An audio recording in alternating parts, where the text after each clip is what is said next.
Yang dimaksud dengan bil hasanah la ilaha illallah di dalam kitab tafsir Sawi, Asy-Syasawi, dan di dalam tafsir-tafsir yang lain ada yang tidak menyebutkan dengan la ilaha illallah, tapi dimaksudkan hasanah itu adalah apapun kebaikan, tidak mesti la ilaha illallah.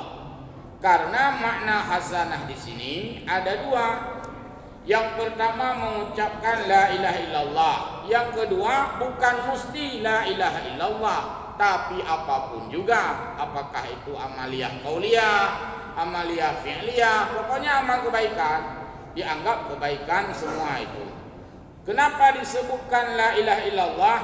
Karena ini berkonsekuensi dengan tauhid, jadi diutamakan makna ini.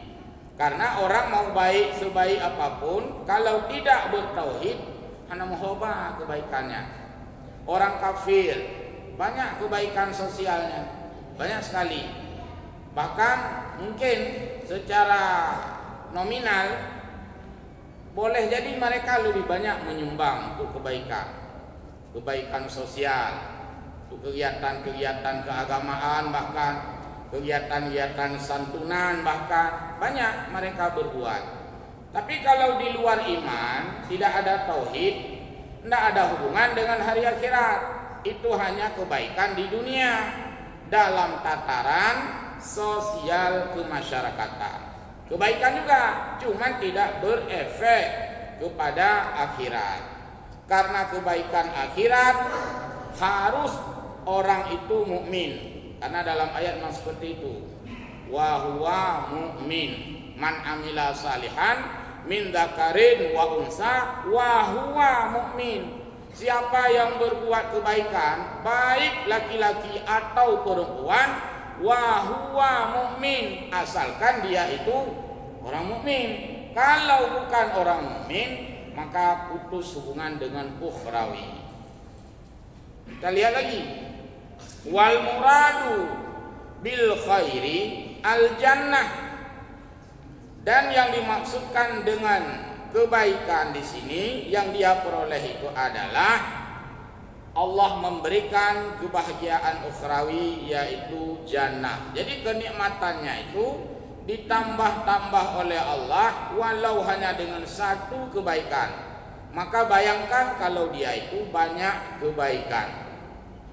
Fal muradu bil khairi minha, dan yang dimaksud dengan kebaikan yang lebih baik dalam ayat ini, yaitu maksud lebih baik adalah lebih banyak.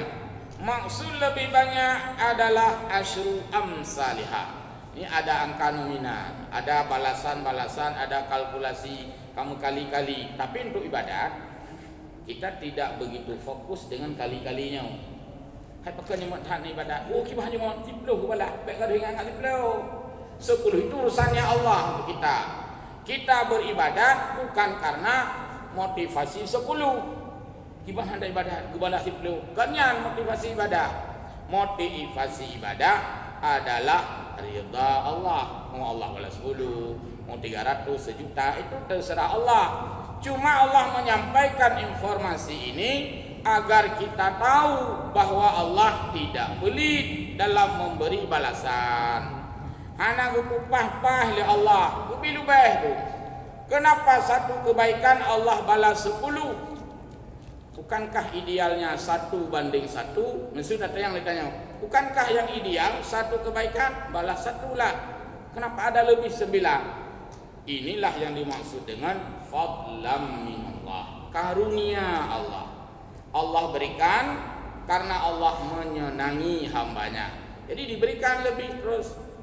Seperti kita beli ini, misalnya ada orang-orang yang mungkin ibu-ibu beli kangkung sama nek minah di pasar-pasar. Berapa nek kangkung satu ikat?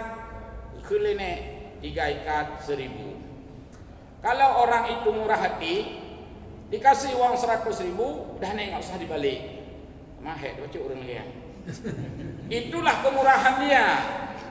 Nenek-nenek jadi kaget, rumah ini nggak ada uang pecah, nggak ada uang balik, kayak mana? Kata si ibu itu yang mungkin pakai kacamata reben, mungkin dengan tas mahal, baju mahal, suaminya mungkin pejabat negara, lepenglah ibunya. Ada gelang di tangannya, ada anting-anting macam-macam. 100.000 dia kasih, udah nih, apa-apa nih, apa-apa, nggak usah balik. Yang mahi orang kaya, tapi yang sini bayar lagi buat boh ikat, yang muda. Bukannya dikasih uang tuh nenek, biar nenek itu ada uang makan. Ya kan, buat boh sini bayar dia nek, hukum mahal ikat nek go. Lepas tu gila-gila, tilalah nenek-nenek yang itu ya. Yang anak ideal ya, anak layak. Kalau harga kangkung tadi 3 ikat Rp1.000, seorang ibu yang membeli kasihkan uang 100.000, sudah nek nggak usah dibalik, untuk nenek saja semuanya. Itu namanya bukan harga, tapi kemurahan dia. Allah Subhanahu wa taala, kita berbuat ibadah 1 kebaikan, bukan 1 Allah balas, 10 malah. Itulah kemurahan Allah Subhanahu wa taala.